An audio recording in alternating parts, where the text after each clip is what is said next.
Um, yeah, so I just wanted to talk about the Myanmar situation, and you know that stuff because I think NATO getting involved would not.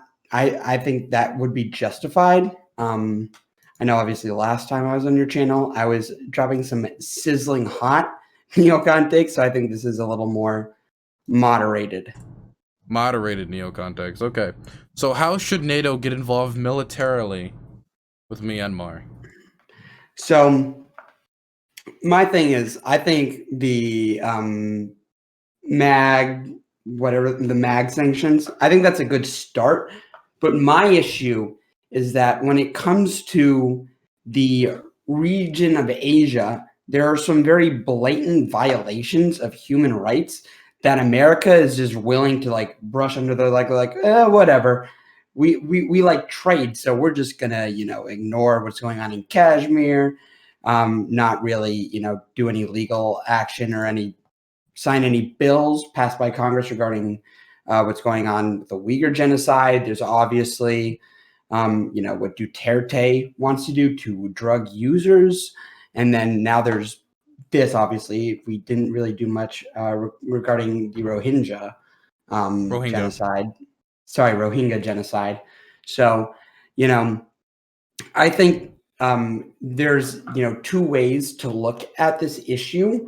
And one of them is like why America could get involved, and the other one is why NATO should get involved. But I don't really want us to get involved under our flag. I think the second one is more just, a byproduct of the other one. Because, I mean, so my two things are essentially one, with the military, coming back in power, there's like another junta state.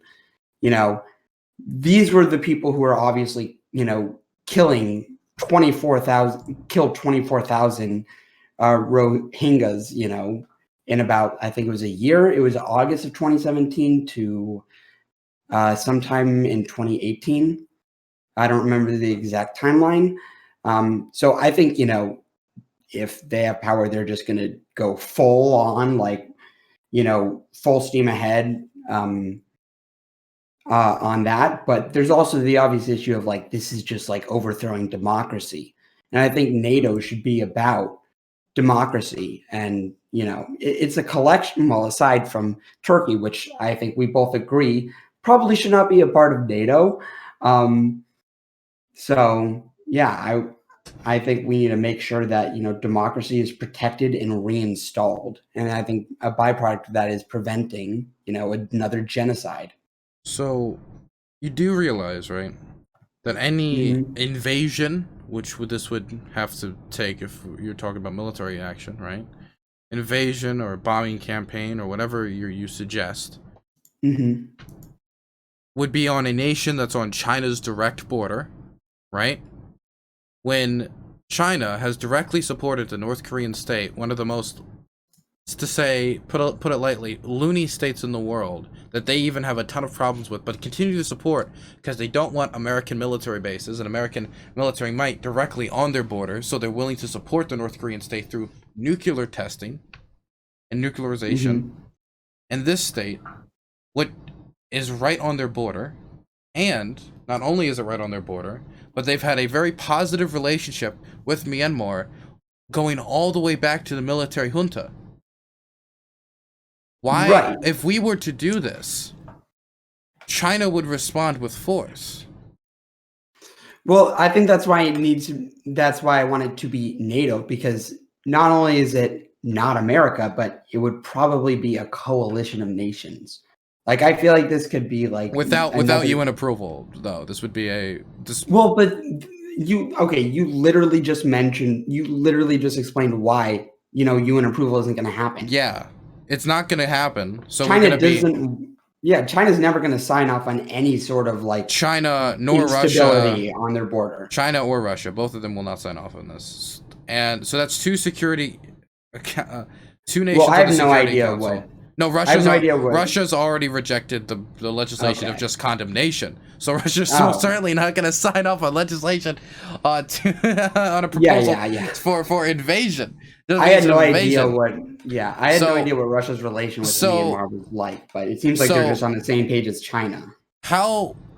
So this is a nation directly on their border, and that if we were to reinstate this democracy, quote unquote, democracy, right, with no military influence, none of that, China would not let this happen without literal war, as far as I'm aware. I mean, if we were to go there, what they would see is America and other NATO nations invading Myanmar to install a Western-friendly government right on their border that may allow military bases right on the border as tensions in the South China Sea continue to rise. Well, this would most certainly mean direct conflict with China. This would be a Korean War situation in Myanmar. True. So was the previous president of Myanmar, did they have like good relations with the US at all? The West liked her during the democracy struggle, but then didn't like her during the genocide complicitness. So it's complicated, but she was also somewhat more willing to move away from China.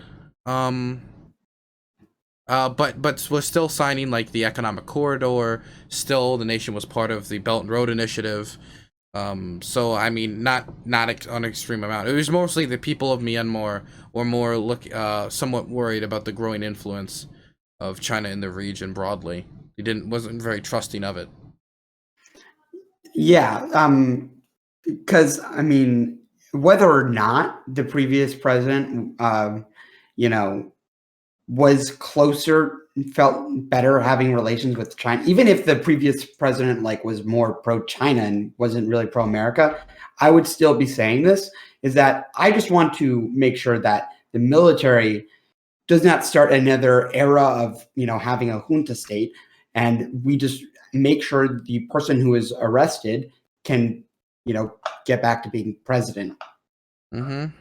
Because if the presidency is occupied by someone who's pro-military and military party, I guess, because I know there's something about their constitution where a certain amount of the parliament is reserved. 25% of Myanmar's parliament has to be reserved to the military. They also get exclusive veto power of the constitution, and you need 75% of the parliament to agree to constitutional reforms, basically meaning that without the military, you cannot reform the constitution. Under the current model, power has been preserved within the military for a strong extent because of how it's structurally set up.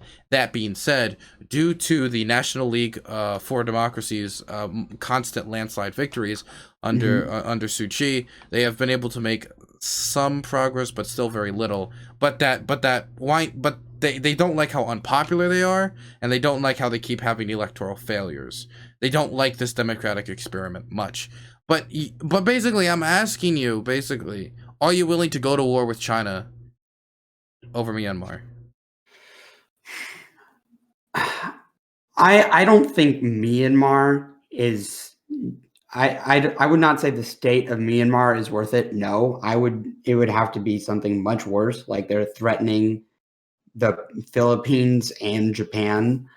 Well, the thing is, for me, Japan, the Philippines, most certainly Taiwan, all these nations' sovereignty for me is a red line. Now the problem with that red line is, since they all have disputing claims, it's a hard red line to clearly set. But one example for me, which is a super hard red line that you're never gonna move for me, is Taiwan, right? Because that is a current U.S. ally, that has a history of being a U.S. ally, and is constantly under threat. And so we've drawn kind of a line in the sand. I want there to be a strong line in the sand. Myanmar is a situation where it's not like the invasion force is coming. We gotta stop the dictatorship. They're there. The military has control. It's not like we can prepare Myanmar to fend off the creeping hand of authority. It's done. The dictatorship is back. The military junta has taken over for at least, at the very minimum, 1 year, and I doubt after 1 year it's going to be all hunky-dory. Okay, so let's say let's say for right now, it's not a good idea. Let's say we wait until, because they promise that we're going to hold elections, and there's going to be a new president. It's just going to be a year, at least a year. Let's say those elections aren't very democratic. Let's say they're pretty undemocratic, and it turns out, oh, look, guys, we totally won. This was totally a justified, victory, and we're in control now.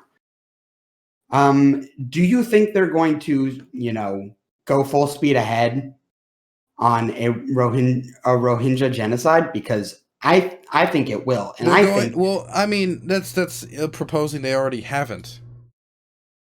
Well, I mean, they can't go full speed ahead because they at least have some. Wait, are you talking about like the building of concentration camps and just doing like a full Auschwitz situation? Not like full Auschwitz, but maybe concentration camps. Probably just like setting every single Rohingya village on fire, trying to make sure that they'd probably continue with expulsions and slaughter like they have before. The thing is, the difference is, Suu Kyi was the person who was complicit in the genocide. The military was the institution that committed the genocide. So that there is a fear of it getting, of course, more intense. Occurred is occurred. Right, which is my worry. I think Joe Biden is going to, I think if, even if we do wait a year, I have a fear that it's going to become another Rwanda situation. Like Bill Clinton just did not get involved in Rwanda. We just sent UN peacekeeping troops who did jack shit. And I have a bad feeling that with the military in power now, that's just going to happen again. We're just going to have another genocide in front of us, and the U.S. is going to be, reserved, clenching their hands together, being like, I don't know if we should do anything. And it's just infuriating to me how much we ignore these blatant abuses of human rights and genocides in Asia. So the difference between Rwanda and what we're seeing now is in Rwanda, it was not bordering a geopolitical superpower which had good relations with the current people in power and increasing tensions with the United States, and has an economic and strategic interest in keeping those people in power. With Myanmar, those factors are involved. So what you would have to sell me to get me involved for an invasion of Myanmar is that it would be I don't think it would be unpopular to remove them, but I do think a bombing campaign would obviously be unpopular. I don't even want a bombing campaign. What exactly do you want? I want the democracy that is part of Myanmar's constitution to be protected. And now, of course, just overthrown. So how do you protect it? Well, that's the problem with waiting. Is that so? What do you want to do right now? If let's say you're in Joe Biden's command room, you are the person who's been chosen. You've got NATO's with you, even though they wouldn't be. But let's pretend they are. What do you do? Okay, so I think the starting place is Magnitsky Act. I think that's a very important starting place. And then I would say, we have to talk to these new leaders about when they're going to be hosting an election. And NATO should have a committee to make sure that it is a free and fair election. And if it's not free and fair, naval blockade. Naval blockade. Mm-hmm. We control all ships coming in and out.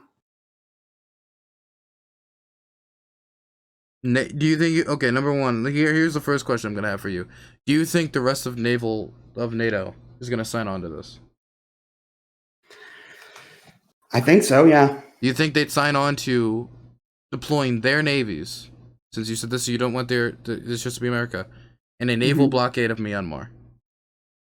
To make sure, if it's very clear that it's on the table, we're going to do this if this election is not free and fair, I think, yes, they will do that to protect democracy in this region. And you do know that if this was to occur, China would prop them up in every way possible, right? You mean They have an election. It's not free and fair. Economically, militarily, in every way. Oh yeah, no, I'm aware. I mean, they already do that with. I mean, North this is Korea. the military junta like went through sanctions, went through everything beforehand. They didn't go through a blockade, which of course, if we're talking about a blockade in this region, there's also going to be something that pisses off China due to the presence of military ships close to their border, close to their area, close to what they consider to be their, South China Sea, and in a region that's continually escalating. So I'm just trying to figure out, like, so you think that NATO would agree with this? I already disagree. I don't think there's any chance in hell you're going to get NATO to agree with this. Because the thing is, under what principle of what NATO stands for would this fall under their premise? Like, why would this fall under NATO? I mean, I think this has more to do with like what I want NATO to be rather than what it is. But I do think that NATO does care about, most NATO countries care about like having democracies globally and like proliferating the idea of liberal democracy. I don't think that's just an America thing. I would say that most of Western Europe agrees with that. But I do want NATO to be about like protecting democracy and possibly in the future protecting human rights that the UN won't do because it's the UN and it's just horribly ineffective. Okay, let's say that China and Myanmar don't see the blockade as an act of war, which is a real possibility. What if it doesn't work? You've escalated to like a blockade. At that point, you just back down. You take the L. What do you do next? I mean, if the threat of a naval blockade doesn't stop it from being free and fair, and we actually do a naval blockade and it's not effective, then yeah, honestly, I think we would have to take the L there. But I would say from then on, like if they, when they do, because obviously if they stay in power. So now I really disagree. Oh fuck, like oh god, I really disagree with this premise now. Okay. Well, because the thing is, like, if they do stay in power, then like obviously they're going to go full steam ahead on the genocide. And they're going to be like, okay, now we're going to go past a naval blockade. We're going to have troops on the ground. We're not going to just watch by and let a genocide happen, even if it's on China's border. What would the naval blockade be stopping? Like all trade, all what? Just like everything, basically. Starve them out. Is a strategy to starve them out? No, not to starve them out, but it would be more to prevent things that like aren't, medical and food stuff. Like, so it's a naval blockade that allows food and medicine into the country. Yeah, food, water, medicine. That's like probably it. Dude, they're not gonna do shit. Why would they cave to that? A blockade where we still get all the essentials? Okay. We'll just wait it out. Well, I mean, it's more so to scare China. So you want China to get involved? Well, China's going to get involved. They're going to do everything they can to make sure that there's complete and total stability on every single millimeter of their border. So wait, is this about democracy in Myanmar or about making a point to China? No, it is about democracy in Myanmar. But the thing is, China doesn't give a fuck about democracy. Of course not. They just give a fuck about having a stable country on their border. Stable country and one they're positive with relations-wise. They have a very good relationship with the military in Myanmar. Not only that, after meeting with Suu Kyi 3 weeks ago, they met with the military. They met with the chief of the military 3 weeks ago. I mean, that doesn't surprise me. I don't think it matters who's in power to them. They just want to have a positive relationship. Look, can I propose to you what I think is a better idea? Sure. So Majinsky Act is already being applied to many people who were involved in the genocide. Basically, for anybody in chat who doesn't know what this is, the Majinsky Act is basically sanctions that are placed on individuals who are involved in human rights abuses. People who are involved in what's going on in Xinjiang, the genocide in Myanmar, Saudi Arabian officials that were involved in the assassination of Jamal Khashoggi.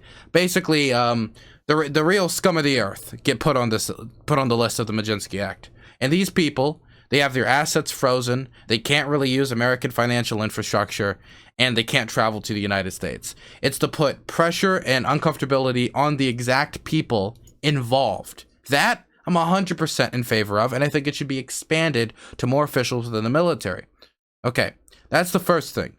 And the reason why I really like that is it's a way of punishing the people involved while also not touching, like, civilians. Yeah, I think it's also something that Europe has signed on to. So, like any European financial or banking system, if they use any of those, they're fucked over too, which is like 90% of the financial institutions globally. So, besides that, there's also the idea of, and this is something I supported before this happened, sanctioning military corporations involved in the genocide. I know we placed certain people under the Maginski Act, but I don't know if we ever actually sanctioned the military corporations. So that's something I'd be in favor of. And I would be in favor of, and this is going to be the most controversial position I have on this, I think I would be in favor of replacing sanctions, the sanctions we had while the military junta was in power, if there's no movement on reinstating democracy and releasing the people who were detained. Yeah, I mean, I agree with that. Now, I just have a little bit of a worry that might not be enough. Well, it probably won't. Okay, so the reason this is being instituted, is generally for a few reasons, but the big main reason, besides the idea of, like, the first thing is, if you go back on promises like democratization, there has to be penalties internationally, or then other nations are going to look at there not being penalties for you reversing the democratic process. Militaries around the world will look at this and be like, huh, so fuck you, right? Yeah. Well, we literally don't need to do shit. Like, we could literally overthrow the government and say democracy bye-bye, and the worst you're gonna do is say I can't vacation in Texas? Okay. That's the first thing. The second thing is, I think there needs to be an incentive in place for them to reverse action, reverse course. And part of the reason why they started actually saying, damn, I think maybe we should stop locking up Suu Kyi. Maybe we should actually just give this whole democracy thing a cry. Can I hide the... Yeah, I can hide the Steven Crowder tweet. Sorry. Yeah, the fucking piece of shit. Let's go to a different bad tweet. Okay? Okay. But for different reasons. Fuck, where was I? Sorry. I chat made me lose track.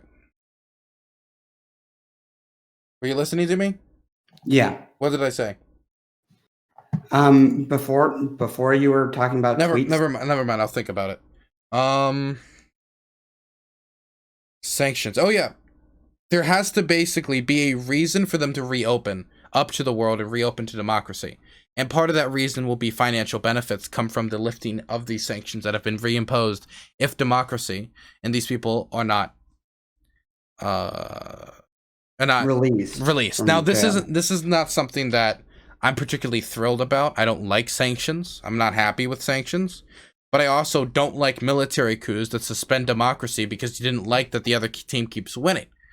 And of course, this is not the first thing I would do. Maginski sanctions in expanding those would be the first thing. International condemnation, support for protesters, support depending on how successful those protests are. Of course, sanctions on the military corporations, but that should happen really regardless. But maybe for now we could use that as leverage. And then eventually the reinstation of certain sanctions being reinstated that were there before during the military junta. Now, some people are saying, Dylan, there's a problem here. Here's a big problem you got here, bucko.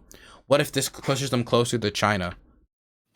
My principles on democracy in this instance, I'm willing to take the strategic negative of not having a good relationship with the military junta to stand on my democratic principles on this one. And they also have already, the military junta specifically, the military has a very positive relationship with China. And not to mention the Economic Corridor, Belt and Road Initiative, There's a lot that's going on between the states. The transportation, so there's a million things I can go on into. So I really think that there has to be penalties for it, and Biden has already signaled he's threatening the reimposing of certain sanctions. The press secretary made it clear that that's what they're looking at right now, and I don't have any huge objections to that. Of course, the biggest thing that people will bring to my attention, and is something that I do think is a legitimate concern, is what about the people of Myanmar feeling the penalties of those sanctions? Of course, and that's why I think that should be a last resort. But we can't just give them the benefits that we gave them of democratization while they literally are no longer a democracy. Okay. I just feel like, so I agree with what you're saying when it comes to like sanctions, and we need to create an incentive. I just feel like this is already the beginning of the end of Myanmar and democracy, or sorry, Burmese. I guess Burmese. I mean, people on last night's panel were telling me like, oh, you should stop calling it Burma, because we were talking about this on Primes, but and I sort of iterated this here, so I'm sure I sound like a broken record to some people in chat, but yeah, I feel like this is the beginning of the end for Burmese democracy, and I'm fine with saying that, maybe military action by NATO might be a bit too jumping the gun here, but I think if you're going to push me back from there, I'm going to say, okay, I can see that, but when we see genocide on the horizon, that's when we should be taking action. Because I think we can't just watch by and let that happen. Would you at least agree with that? We shouldn't let what happen exactly?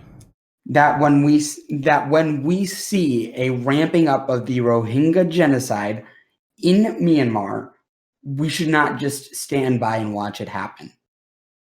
We should get together with other Western nations and be like, okay, this is fucked up. There's another genocide within the Asian continent. We need to do something about this. I do think we should do something about the genocide, obviously. That's the biggest appeal anybody could make to me. And it's the same reason why that's the biggest appeal anyone could have made to me about invading Iraq. The thing is, but by the time we invaded Iraq, the Kurdish genocide had already occurred. We didn't get any... that would have been a better argument in the 90s or the 80s. When it comes to this, it's just that number one, I don't think you're going to get NATO to agree to this. It's not they don't think it's too big of a risk when it comes to confrontation with China. It's for a lot of them, it's not going to be strategically significant for them specifically. Wait, are you talking about for acting now or acting on genocide in a potential future? Both. I mean, acting now, I can see that, but acting on genocide, no, not at all. I highly doubt they would have any pushback to saying, yes, we should try and stop genocide. No, I think they'll be like, we should try and stop genocide. I don't think they're willing to blockade and invade to stop genocide. Seriously? You don't think they'd be willing to blockade? Okay, let me put it this way. Let me put it this way. There was the genocide in Rwanda, and no one did shit. And that was without the backing of a military superpower, which has positive relations with said nation. They didn't do shit in Rwanda, but now they're going to do shit here when there's China right there, it's on their border, and China's going to be terrified of the installation of a positive Western-friendly government that could allow maybe military bases in their territory. And they have a positive relationship with not only the government, but especially the military, based off a historical president with positive relationship with the military junta. I mean, if China would be willing to, okay, so I guess we're just in this potential future. But in this potential future, if China is willing to come to the table and make sure the genocide stops, then I'm willing to listen to them. They don't care about the genocide. They don't give a fuck. Look, they backed up. They were one of the few nations in the world that backed up Myanmar when it came to the issue of the Rohingya genocide and said they're not doing anything wrong. Everything's fine. And then Myanmar, when Xinjiang was going on, which it still is, they got up and they said, yeah, everything's fine. I don't see any problems. They got each other's back. I mean, yeah, but like, do you not think the threat of like you just mentioned, they're going to be terrified of a Western-friendly government. Do you think that might make them change their mind a little bit? Be like, maybe just to prevent another Western-friendly Asian country this close to our border, literally on our border, maybe we're willing to, say they should, stop with the genocide thing because we're going to feel fucked if you keep doing this. That doesn't work when it came to North Korea. Hey, mate, we're so scared of the idea of they're more scared of the military bases and the American presence than they are of stopping the human rights abuses. That doesn't stop any of the camps in North Korea. That hasn't stopped the nuclear program in North Korea. China hasn't stopped any of those human rights abuses in North Korea due to the same claim we're calling for right now.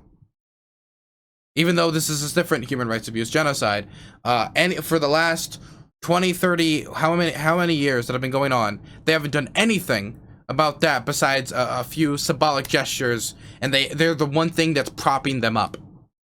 Okay, but why are these similar? They're not going to expect South Korea to invade North Korea over over the nuclear program and over human and they don't expect NATO to invade Myanmar. Yeah, so we should call their bluff. And just invade Myanmar?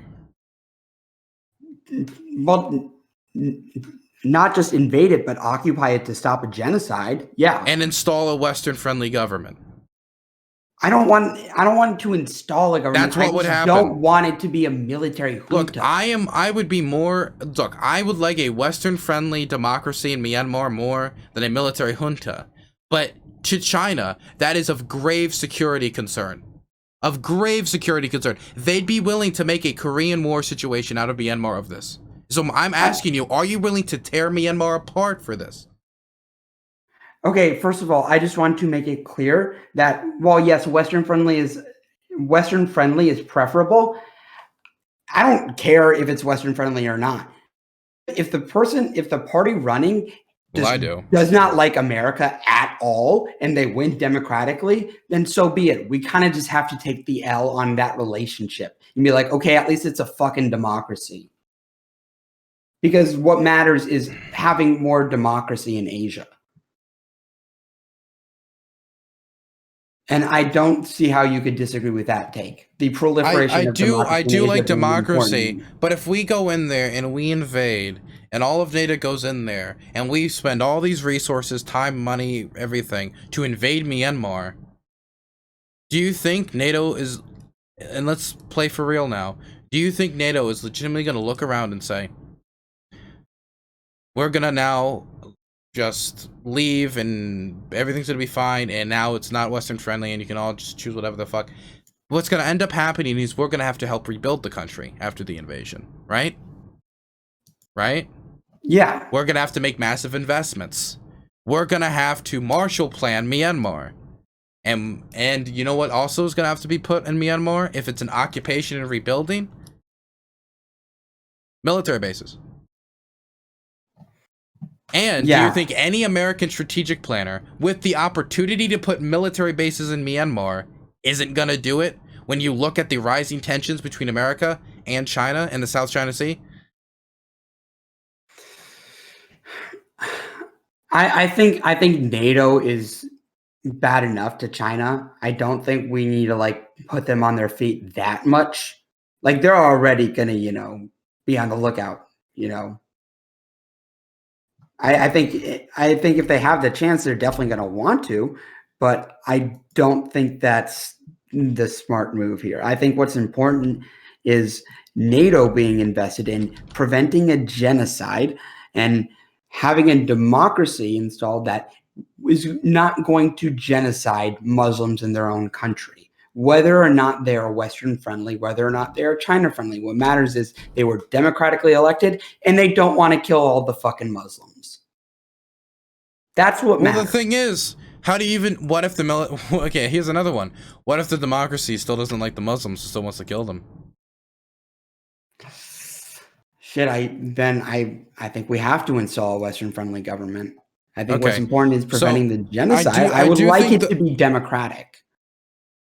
I think that's obviously ideal. So I don't think that Suu Kyi was extremely set on let's kill all the Muslims to the, like that's her end goal. But when we talk about what's going on, she was complicit in what happened at the end of the day, right? Mm-hmm. And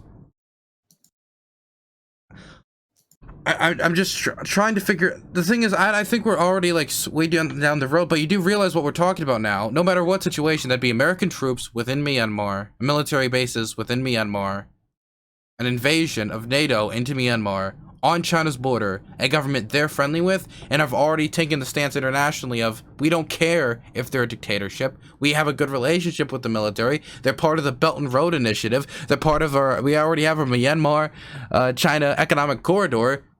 Who cares? We're good. This is a good situation for us. We're fine. They're stable. Military stable. They got guns. They then see us like, yo, we'll invade if you don't go back to democracy. Then China will just respond with, we will back them 100% militarily. I don't see any situation where they're like, I guess you can put your bases on our border, America. I guess that's fine. I mean, I don't know. As far as I know, like, China ain't into that humiliation stuff anymore. They went through an age of it, and they're not about that anymore. I think they're gonna take a pretty strong stance here. No, I mean they're definitely gonna take a strong stance about America invading a nation on their border. Well, I mean, yeah, but I think at that point, then if they send troops to back up that government, I think at that point, then we're just dealing with a proxy war. They will send their physical army in there. Their troops. Yeah, that's what I'm saying. At that point, we would just be dealing with a proxy war. You want to go which I don't think is ideal, but you know, I think something we should have instituted years ago is, you know, a redirecting of our supply lines away from China and other nations within Asia. And this is both economic and political because one, almost all of the global reduction in poverty has been in China and their serious industrialization. I think we need to move supply lines to other parts of South Asia that are, you know, still not doing great, and in the future, possibly even Africa. And these could be like an infrastructure, but that's the economic side of it. Politically, it's also, we need to be able to move away from China as much as possible. Because if we do have this proxy war, and let's say a year and a half from now, we see genocide on the horizon, that proxy war may unfold into a larger Cold War, which we might have to deal with. Well, it's already a Cold War. We're on the brink of a Cold War already. Well, okay, so then, yeah, you agree that proxy war would unfold into a larger, full-blown Cold War. Well, no, I mean, I have no clue what this could unfold into a lot of things, because this is not anything anybody's proposed. I haven't heard of even John Bolton, I don't think would have proposed something like this. Really? No. You don't think John Bolton would propose invading a country to stop genocide? I mean, he'd invade a country just to get oil. Not Myanmar.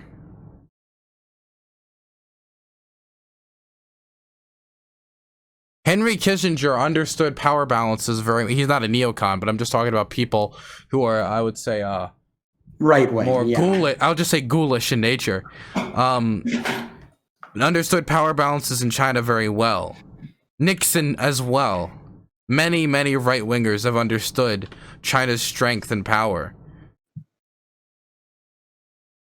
Yeah, I mean, I think I have a pretty good gauge on it too. I think we need to. What we're talking about is an offensive land war in Asia against China. Right? Yes. I would say, well, yeah, I guess. I would say proxy war feels a little more appropriate. but I guess you could say it's a mix of both.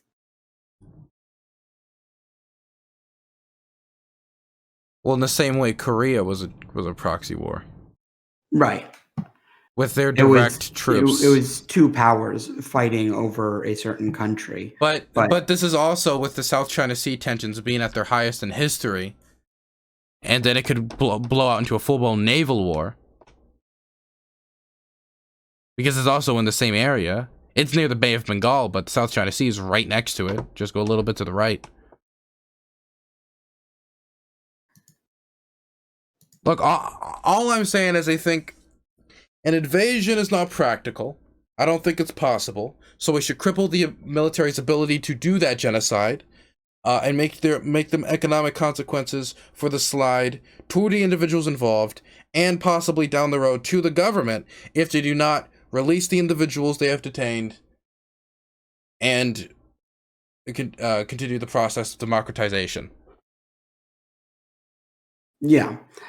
I mean, comparative to a land war in Asia, a proxy land war in Asia against China. I mean, I would say that right now, considering the circumstances, yes. I mean, I don't know how much like I've talked to you about Iran, but I think you've talked to me enough to understand that I am not someone who's, that afraid of imposing sanctions.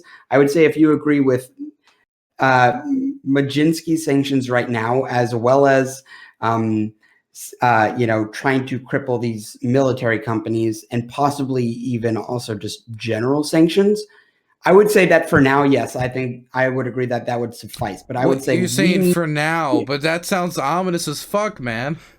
Because there is a possibility that there could actually be a return to democracy. I mean, the reason why we agree on this is because we think we're creating an incentive for Myanmar to move back. Yes, that's exactly why I'm doing this. But yes, then but the thing is, I want this incentive to exist. Just if it continues on the path of a military junta, I want this incentive of more economic mobility to exist in the distance.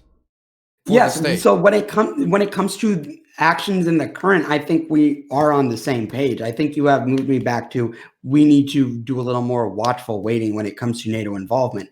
But I'm saying is there is a very likely possibility that this is the death of democracy in Myanmar. And there's a very real possibility that this will lead to a military junta that puts their floor to the gas and they're trying to kill as many Rohingya Muslims in a very efficient manner. I am willing to put pressure on China and Myanmar in a lot of ways to make them stop what they're doing in Xinjiang and to the Rohingya. But you're talking about a full-blown world war type scenario that it could spiral into. That's what you're talking about. Well, not World War, but Cold War. Invading Myanmar, which could definitely sprawl out into conflicts in the South China Sea, which then encompasses Taiwan, which has its own set of issues. I mean, we don't know what could happen. This isn't territory that's been properly explored before. I can't even tell you exactly what would happen, because the proposal of an invasion of Myanmar, you're the first person who has really proposed it publicly, as I've seen. Yeah, I would agree. I mean, I think you are making a fair point. I would say that you have at least pushed me back on a timeline, but I still feel like that possibility of like another just full-blown genocide in broad daylight is okay. Let me dangerously close. Let me ask you a question. Let's say that China starts and let's say, because there's been reports, but let's say they'd like every Uyghur person must just be sterilized, and they make this announcement publicly tomorrow, right? Yeah. Should we invade China? Oof. Oh fuck! I really have to think about this.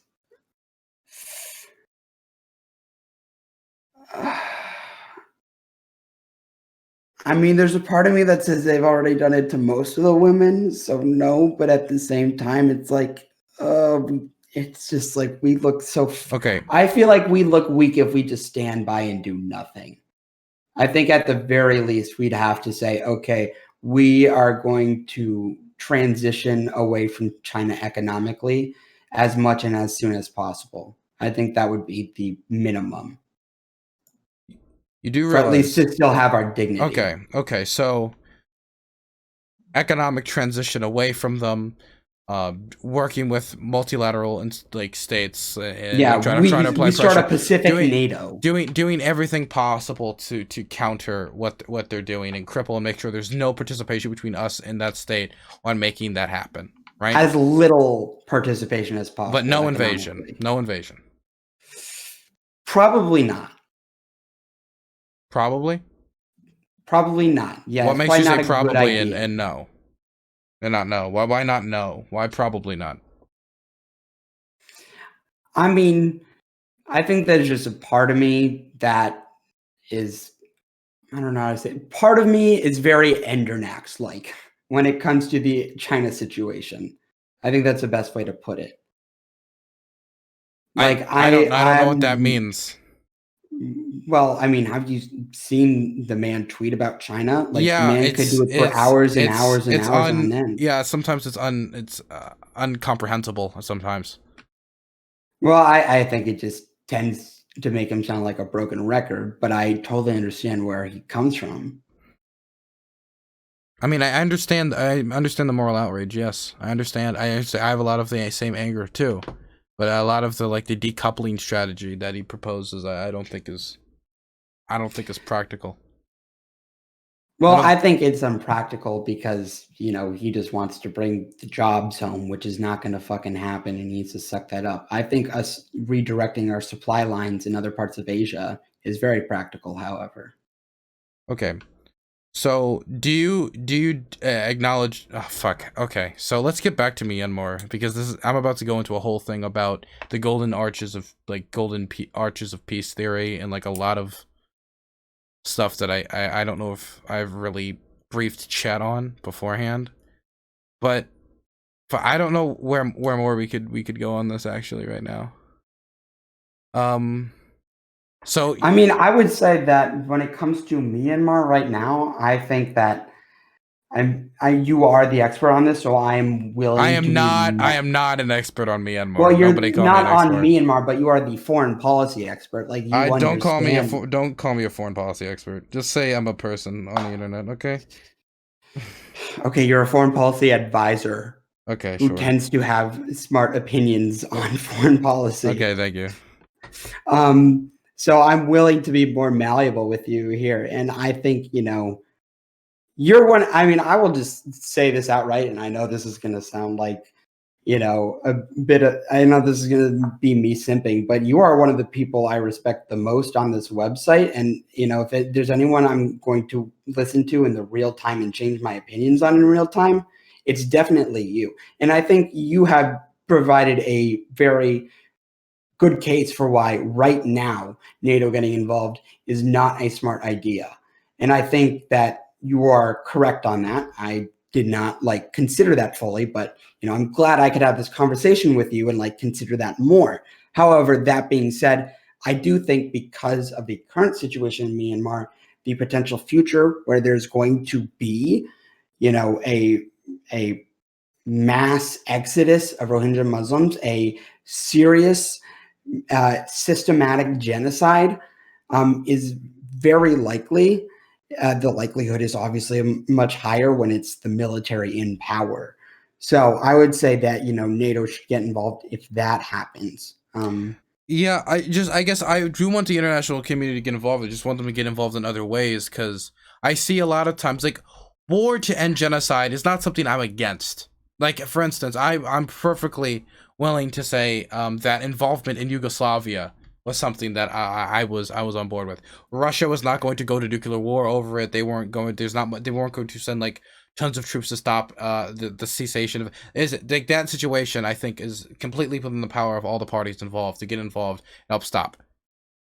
Myanmar is a totally different situation and could cause an effect of not only that is horrific for all the people of Myanmar, but then the involvement of the Chinese military, the Chinese economy, just so much that has not been explored here or studied or really proposed by strategic planners.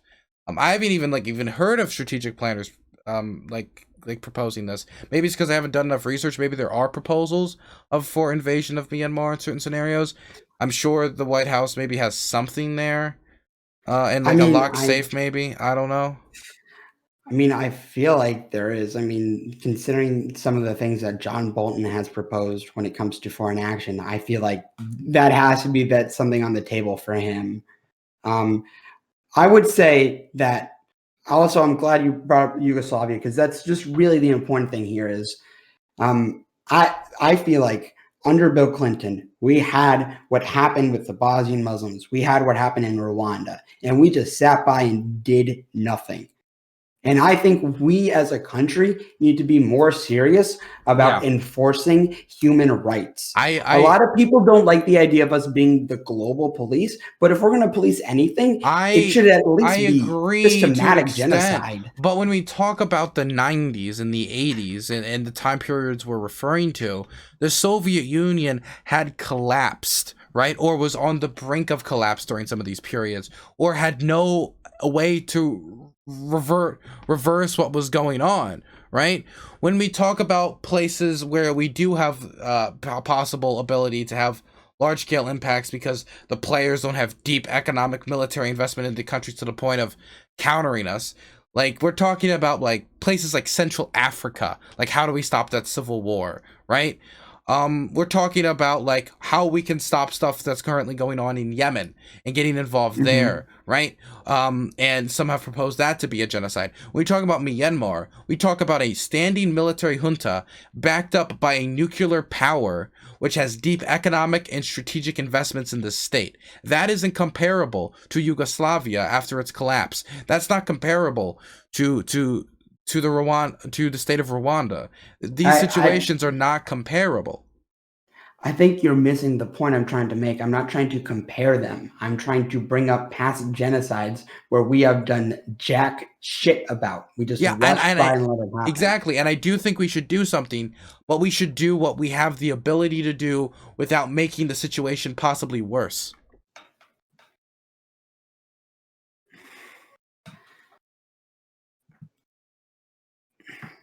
I mean, I think getting China involved doesn't necessarily make the genocide worse. I think it's just worse. It makes the general situation in Myanmar worse. And in the South China Sea.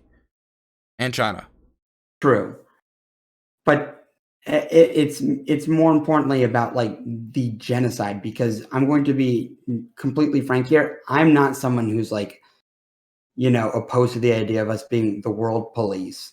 I think at the very least, though, we do need to police things like a systematic genocide. I think there should be repercussions. I do think there should be repercussions. I don't think the Majinsky sanctions were far enough. I think we should have probably also targeted military corporations. I think we should have done everything to make sure, everything physically possible to make sure that no American coin, no American resources, no American corporations, no Western sources, no sources, period, were funding or being anywhere associated with a systematic genocide. With the ethnic cleansing of the Rohingya people, with the mass expulsion of 700,000 to 750,000 Rohingya from Myanmar. What I don't think is that our invasion is going to make necessarily that situation better if it's even successful. And maybe if it's successful, the situation could get better, but that's proposing it's even successful. And that's cutting off the situation with South China Sea. We're not even talking about involvement. I haven't seen like strategic planners talk about this. We're talking about something so theoretical, so out there. It isn't even something that's like on the desk of the things that is put in front of Biden. You know, when lists are put in front of presidents, like, here's all the options available. Invade Myanmar is not on that list. Build multilateral coalition to invade Myanmar is not on that list. This is something that's like really far out there. And it's not that I don't want to stop genocide. Of course I do. But I want to make sure that we use the tools that are actually plausible to do so. Okay, so all I'm going to say on that point is that while you're saying it's far out there, I do agree that like the proposal to, reinstall democracy, yes, that is currently far out there. But the possibility of in terms of time, like the time where there is a list of you multilateral coalition to stop what's going on in the country of Myanmar, I don't think that is that far out there. I think that could be 2 years or less out there. Because I really just feel like this is we're watching democracy getting its head chopped off in Myanmar, and if the military coup to just stay in power. And let me ask you a question. So, due to the lack of democracy, with a lot of our partners, are you willing to continue our cooperation with the state of Egypt?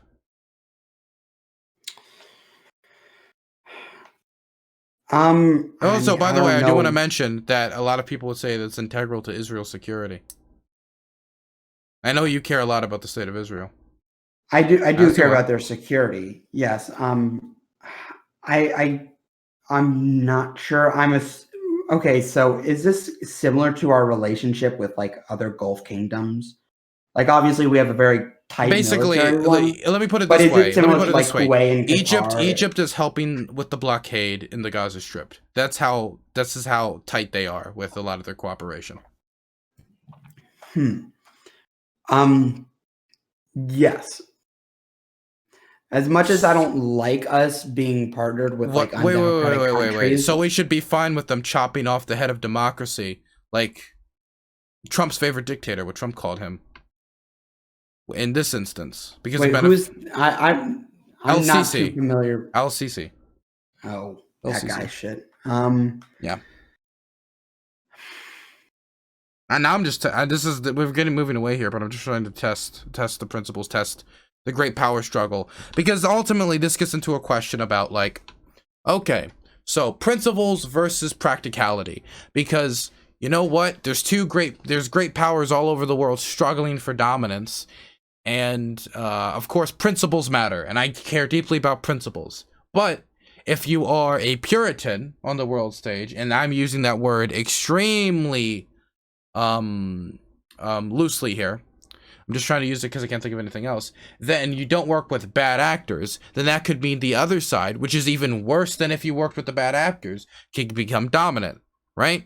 And I assume that's why you're like, it's fine to work with Egypt, but that's what I'm trying to think about when it comes to Burma, or aka Myanmar, whatever the hell the offensive term here, is you're willing to work with Egypt, even though it butchered democracy and El-Sisi is a dictator, but you want to invade Myanmar over what happened here and go further possibly and do that in 2 years possibly if the options I have provided do not work. Well, so I was actually gonna make a point about it. Like, yes, as much as the idea of only working with democracy sounds so nice and has such a air of moral superiority to it, it's just super unlikely.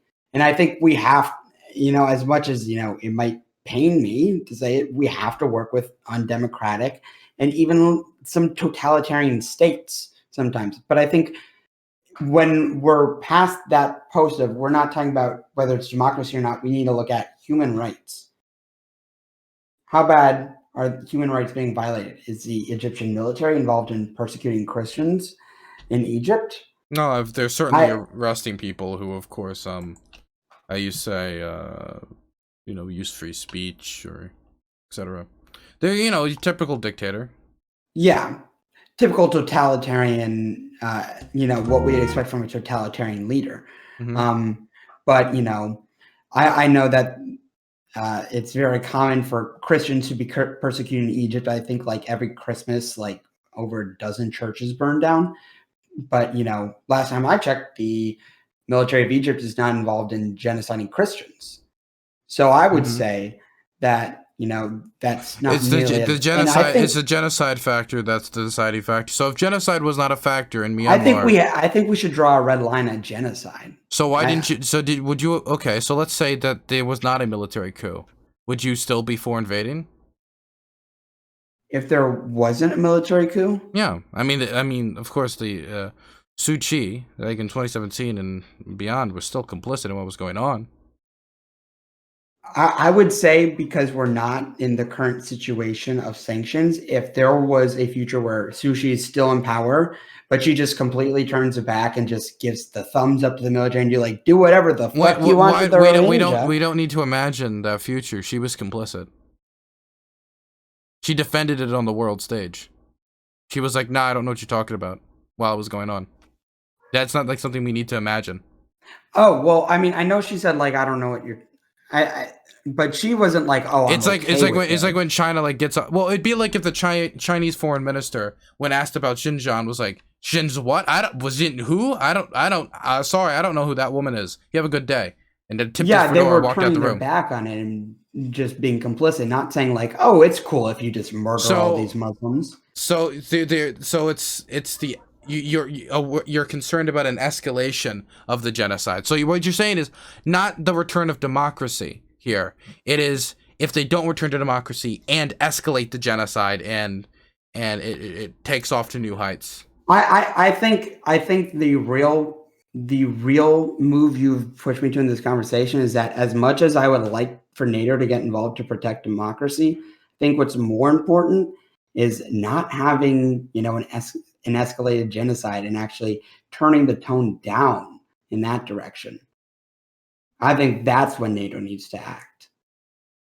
When we see no progress in that front. Yeah, yes, there should obviously be progress moving back to democracy, but I think we're already on the same page on, actions in terms of sanctions and these military corporations that are, helping out the military leaders. I think we're on the same page there. I think what this conversation has moved to, how would we act if the military junta stays in power and they escalate the genocide? And I think in that situation, the idea of NATO getting militarily involved is not out of the picture for me. I think it's definitely a viable option. I would probably put it like second or third on the list, because we've just turned our back on so many genocides. I mean, military. If they escalated a genocide, the furthest anybody could ever in their, I don't even want to say that. I think we've kind of run this conversation through. We've been at this for like an hour. Yeah. Do you want to do like a little closing thing? I need to go get a drink, so you can do a little closing thing. I'll be right back, okay? Just like a closing argument, and then yeah, just say whatever you want to chat, okay? Okay. Okay. So to chat, I think my last point, I think pretty wraps it up pretty well, in the sense that, I think Dylan has made a good case for why, NATO getting involved to protect the democracy is, a bit harsh, a bit much. I think he's articulated that point well, and I've considered that, and I do believe he is right. However, my thing is that when it comes to the potential future where there's an escalated genocide, I'm not willing to, just let by and watch it happen, because I feel like it has already happened enough in the 90s. And yes, he said it's a different situation, but I think we look very cowardice if we just let that happen. But just to plug myself, in Shadows of Liberty, I talk about foreign policy sometimes on my channel, but I talk a lot about econ and just my neo-lib takes. So if you want to see like a younger Zoomer version of Bastier, then be sure to come check me out at twitch.tv/ShadowsofLiberty. I also do piano. So even if you don't like my takes, but you like listening to VGM music and anime music, you can still come check me out, because I play that stuff. And I think I do it pretty well. You can also check me out on YouTube. Yep. Also, covers. If anybody in my chat listens to anime piano music, you can feel free to leave. Anyway, man, you have a good day. All right, you too, bro. Have a good stream. See you later.